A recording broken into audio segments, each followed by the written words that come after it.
We have been spending some time over the past few weeks to looking at the book of Exodus, and the reason we're doing that as we lead up to that day, the day that we celebrate Christmas, it is important to look at some days that, some days to remember. When Pharaoh let the people go. There's been so many movies about that event. As a matter of fact, I know that there is a movie coming up later on that is, again, about that story. And it's amazing that there's always some story, some biblical story about Pharaoh letting the people go. Lane, could we turn on these lights right here? I don't want to give anybody an excuse to fall asleep. Any more excuse than usual. There we go. Okay. So, this particular story of Moses is a story that we really need to focus on because it does give us an example of the Messiah. It gives us an example because it is about the freedom of the people. God's people finding that true freedom that comes from coming out of slavery. You and I know that the true freedom of coming out of the slavery of sin is the Messiah, Jesus Christ. Well, as we are leading up to that day of the one who will be coming according to the stories of Jesus Christ, who will be born in a stable, we need to take a look at the background in the Old Testament that lead us up to that. And that is the story of Exodus. So we're going to look at that as we look at Exodus chapter 12, verse 29. We've kind of just jumped from one story to the next, and obviously I'm not looking at the entire early part of Exodus, and we're not going to follow the entire book of Exodus. But I wanted to look at selective stories. So where are we now in this story?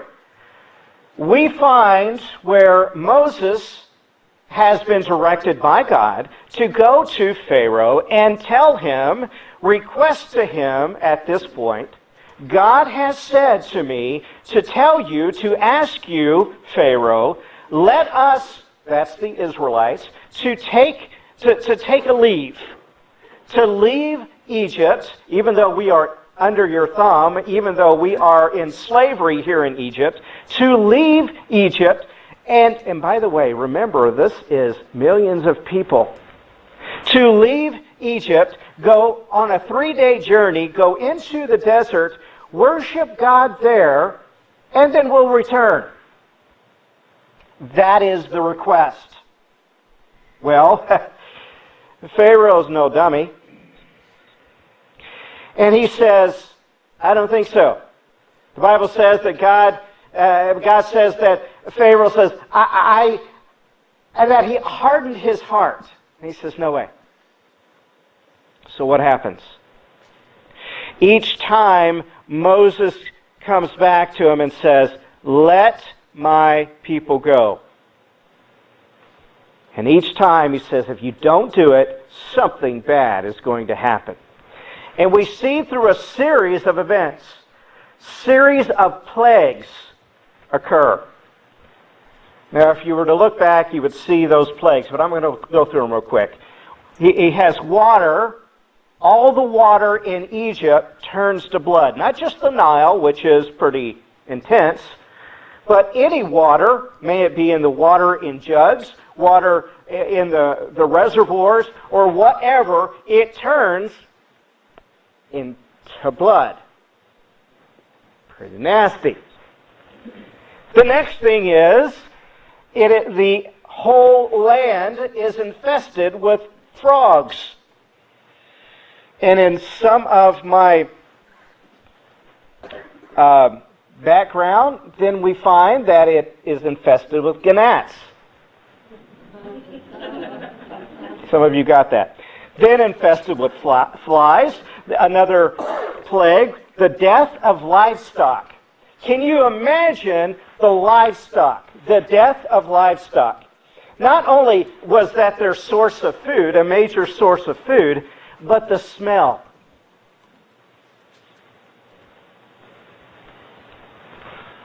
The smell everywhere. The rot. And then it goes into, it says, the plague of boils. The boils not of the Hebrews, but that of the Egyptians. The Egyptians had these boils all over their bodies. And then the infestation of the locusts. Now, at this point, the locust, if you've ever heard the stories of locusts, and as they swarm into an area, they devour everything as they come in. And the locusts were so bad and so intense that it would cause a darkness to come over the land, because that's how bad they were. And as they swarm into an area, they would take out all the vegetation. Incredible. And then finally, a darkness would come over the land for 3 days. Now, what we understand when this darkness came over this land, it was just for the Egyptians. It was literally walking from night into day. It did not happen to the Hebrews. You can walk from one part where the Egyptians lived over into where the Hebrews lived. And there was a literal night into day. That tells you the intensity of the situation. And then the final plague was the death of the firstborn. The firstborn of every household. And that leads us to verse 29 of chapter 12. This morning's message is cause and effect. The cause of what God did and the effect of what happens next. The cause and effect. Verse 29, it says, "Now at midnight the Lord struck every firstborn male in the land of Egypt, from the firstborn of Pharaoh who sat on the throne, and the firstborn of the prisoner who was in the dungeon, and every firstborn of the livestock. During the night Pharaoh got up, he along with all his officials and all the Egyptians. And there was," listen to this, "a loud wailing throughout Egypt, because there wasn't a house without someone dead." The final cause of the Israelites' freedom was amazing. Pharaoh had been warned that the firstborn would die. Now, I want you to understand, we kind of get this understanding that firstborn was the firstborn baby in each household. It's not what it says. The firstborn of every household. In other words, that if there was a firstborn adult, a firstborn that was a teenager, a firstborn child, baby, in each household, if there was someone who was a firstborn, they had died.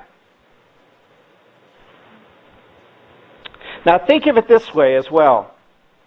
In a family, and many times in that Egyptian family, there could be large families. And if in that family the oldest son was in charge of that family,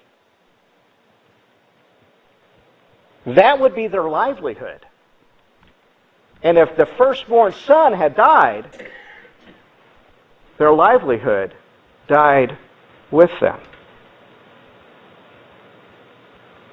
So sometimes we don't look at those details. And it says that even Pharaoh's firstborn son, not knowing his age, not knowing the situation, we just know that he had died. Sometime in the middle of the night, it finally hit him. This God, who he had ignored, who he said was not my God. Because, quite frankly, Pharaoh said, I am God to my people. But now he realizes that there is the God. And he's saying, as he comes out carrying his son or seeing his son who has died, and he says, what have I done? And he walks out, can you imagine with your imagination walking out onto the rooftop and hearing, it says all over Egypt, not just in, let's say, the town of Ramesses or wherever his capital city was, and listening to the wailing, to the crying out, but literally listening to the wailing, it says, all over Egypt.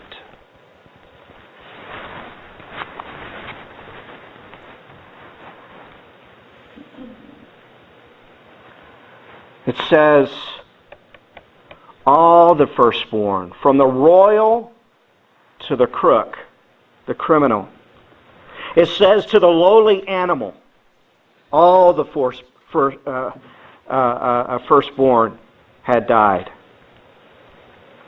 But it also says, not to the faithful, which would be the Hebrews. This word wailing, all over the province, really means, translated as a cry of distress. There was a cry of distress throughout Egypt. And it wasn't for the Hebrews, it wasn't for the Israelites, it was Egypt. And then what is the effect for Pharaoh? Look at verse 31. He summoned Moses and Aaron during the middle of the night and said, get up, leave my people, both you and the Israelites, and go. What does he tell them to do? Worship Yahweh as you have asked. Take even your flocks and your herds as you asked, and leave and bless me. Kind of interesting what he tells them to do. Remember, when Moses and Aaron, by the direction of God, goes to Pharaoh and says, he says to them, you ask Pharaoh to let the people go into the desert for a 3-day journey, and in the desert to sacrifice to God and to worship. And then we'll return. And Pharaoh says to Moses, no, that's not going to happen. And he says, okay, let us do this and take our herds with us. Take our animals with us. And Pharaoh says to Moses, I don't think so. You're not going to do that. Because he knew if they go, they're not coming back.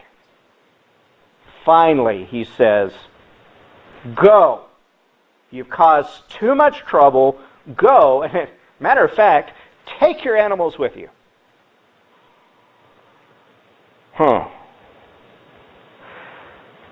And that's the key here. He told them to go with an expectation or a hope that they're going to return. The story goes on. What is the cause not only to Pharaoh, but to the other Egyptians? Verse 33, now the Egyptians pressured the people in order to send them quickly out of the country. For they said, we're all going to die. So the people took their dough before it was leavened with their kneading bowls wrapped up in their clothes on their shoulders. The Israelites acted on Moses' word and asked the Egyptians for silver and gold, jewelry, and the clothing. And the Lord gave the people such favor with the Egyptians in the Egyptians' sight that they gave them what they requested. In this way, they plundered the Egyptians. Matter of fact, when Moses told the Israelites, he said, "Go tell the Egyptians, we're leaving, and give us gold and give us jewelry and give us all these things." And the Israelites said, "Okay, whatever, we're just hoping to get out of here. We're not sure that's going to happen. But whatever you say, Moses." Okay, sure. This is how it worked out. When all these firstborn died in Egypt, the Egyptians said, "Get out, go away. You're going to cause the rest of us to die as well. Get out of town, get out of our country. You're making us miserable, and do it now." And understand how this worked. That was the whole point of the unleavened bread. It says, take whatever dough you have, throw it together, put it into a bag or whatever, throw it over your shoulder. Don't worry about getting the yeast. Don't worry about getting anything together. Don't make it now. Get out of here. Matter of fact, you want some jewelry? You want some gold? Here, take it. Just get out. That's exactly what happened. They were terrified. I love what it says next. The effect it had on others. The effect that it had on others. Verse 37, the Israelites traveled from Ramesses to Succoth, about 600,000 soldiers on foot besides their families. I want you to understand the 600,000. The word soldiers means able-bodied men. Able-bodied men who had the ability to be soldiers. So that did not include their wives and children and sisters and brothers and grandparents, parents, great-grandparent, well, whatever. You know what I'm talking about. This would be millions of people who had followed them out of Egypt. And whatever livestock they had with them, and all their stuff, and they began to leave. Now, what was the point of them leaving? To go out into the desert, to get out of Egypt, and to have a worship service. That was the whole point.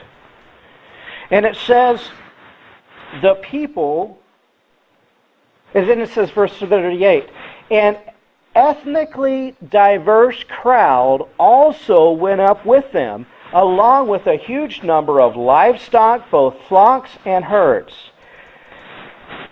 It's interesting, that particular verse. Ethnically diverse people. Now we look at that and say, what? Some translations call it the rabble. These were the extra people. The people who were not Egyptians.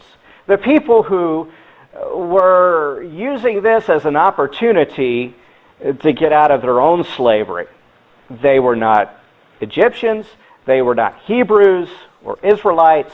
They used it as a way to get out as well. They could have been Chaldeans. They could have been Perizzites, Hittites. We have no idea who they were. We find out later on, I believe in Deuteronomy or maybe Leviticus, I don't know exactly where, but it says that they are the people who eventually become the servants of the Israelites. In other words, they had to work for their own freedom to be protected by the Israelites. So they kind of tagged along. And it goes on to say that the people baked the dough they had brought out of Egypt into unleavened loaves, since it had no yeast for them that they had been driven out of Egypt. They could not delay and had not prepared any provisions for themselves. Finally, they came out. They got completely out of Egypt, found that spot, and they had breakfast. Remember, they had to leave in the middle of the night. They finally got to stop, and they had breakfast. Had nothing more but just some hard bread. what was the effect? Then there's the effect on the free, the Israelites. Verse 40. The time that the Israelites lived in Egypt was 430 years. 430 years. This is the time between when Joseph was second in command with the former dynasty of Pharaoh the Egyptian. Between that and the time that they left Egypt was 430 years. 41, at the end of 430 years, on that same day, all the Lord's divisions went out from the land of Egypt. It was a night of vigil in honor of the Lord, because he would bring them out of the land of Egypt. This same night is in honor of the Lord, a night vigil for all the Israelites throughout their generation. So finally, they had left their captivity. And as a people, they came out to the location on a 3-day journey. They came to the place and they worshiped together all night long. They divided out into their 12 tribes and they worshiped together. What a beautiful sight! What a wonderful experience. Now, at this point, that was the goal that Moses gave to Pharaoh. This is what we're going to do. Now, God obviously had another plan. His plan was to completely free them forever. But Pharaoh made the next move. Pharaoh decided, what's the word? He hardened their heart. He hardened his heart. If you were to look at the words, hardened heart, it was a little bit different. In other words, his heart became numb. He decided that his heart would be numb to anyone else, to their needs. And so when God allowed his heart to be hardened, he got together his soldiers, began to go after those millions of Israelites, and he was going to destroy them or bring them back home. So he began to chase them. And what happened? You know the rest of the story. The Israelites started taking off, and they headed towards the Red Sea. And God told Moses to go to the Red Sea, and the Red Sea parted, and the Israelites went across on dry land.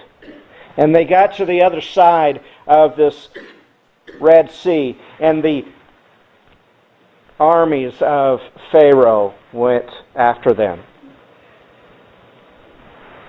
And the waters came on top of them. Now, we have no idea how bad it was, how devastating it was for Pharaoh and his army. But it was over. That chapter was closed. There's now a new chapter, a chapter of hope, a chapter of wandering in the desert as the people began to go towards this promised land, this new nation. But here's the point.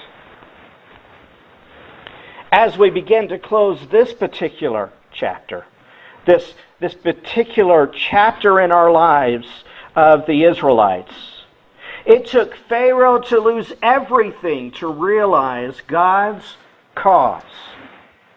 God's cause outweighs anything else. His cause will always have the right effect.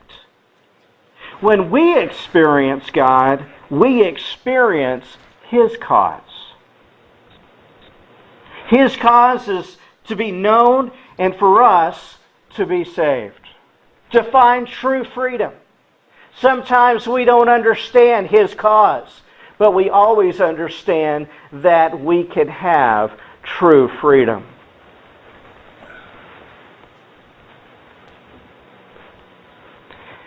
His cause is to be known and for us to be saved.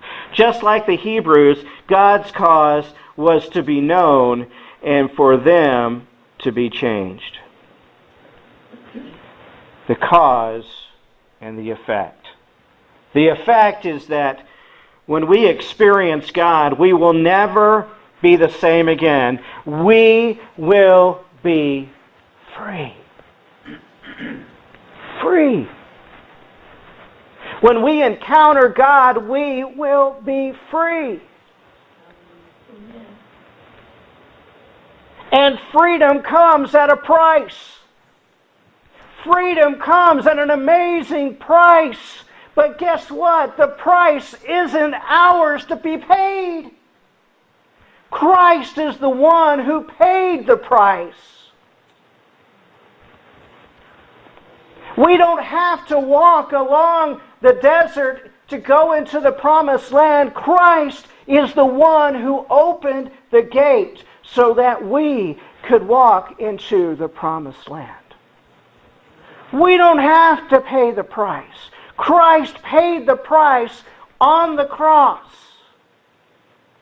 And He opened the gate of heaven for us. There's not a thing we can do. There's not a thing that we can to sacrifice ourselves except for the very fact that we must give up our old life. We must become a new creation. And to do that, we have to say, Jesus Christ, You are the only way, the only truth. And You will be the only life.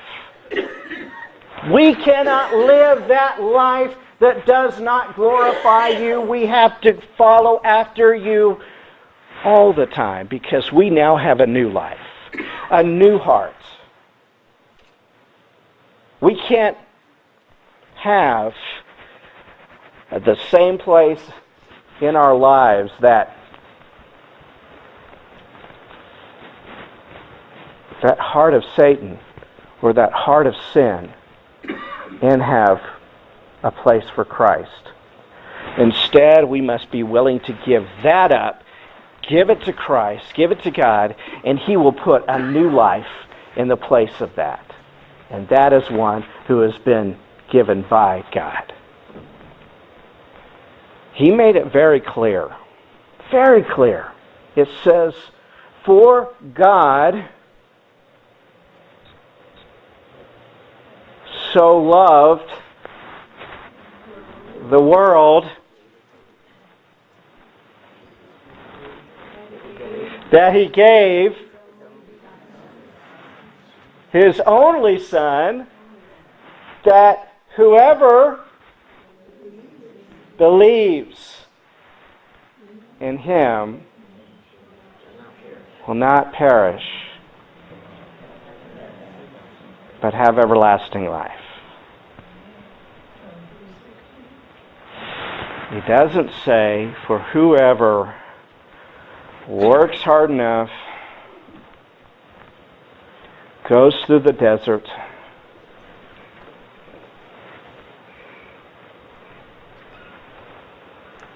begs hard enough,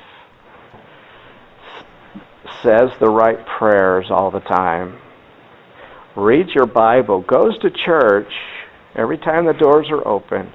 It doesn't say that we have eternal life. It says, for God who loves the world, who sent His Son, then we have freedom. He's done the work. We just have to take that free gift. That's Christmas. By the way, Merry Christmas.